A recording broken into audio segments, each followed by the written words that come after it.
Salut pour tous et bienvenue dans le programme Planète Équitable avec Ed Zanetti.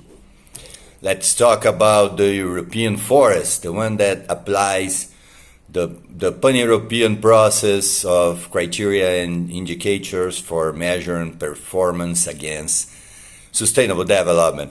And the ones that we've been talking about, the Canadian, the United States, and Russian ones, applied the Montreal process to measure this performance.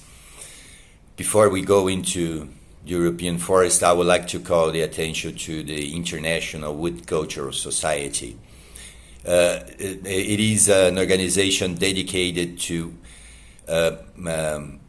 raise awareness among the population about the particularities of wood and the relevance of this raw material for life in general.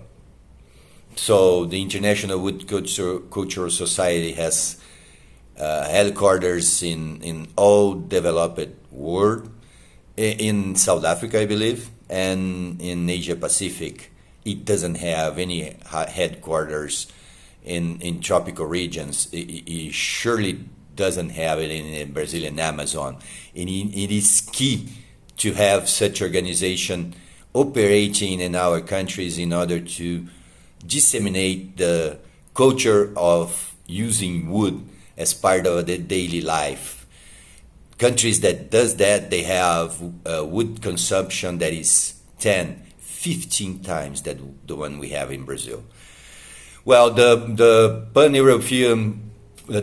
European forests are, I would say, managed basically around 18 species. You can have over 400, but only 18 will be effectively managed by the Europeans, and they are all native species, no introduced species here on European forests. Today they cover close to half of the continent. And again, we used to, on the developing world, associate this process of changing forest from a native into man-manipulated one as a destructive, a negative process. It is exactly the opposite. It is the appliance of science, and the forestry science started in Europe back on the 1713. We have the opportunity to visit the first forestry school in the planet, and we'll be talking more about the European forest in the next episodes. Let God's peace and the love that builds be our weapons on the daily struggle for justice. Ed Zanetti, pour tous mes amis africains.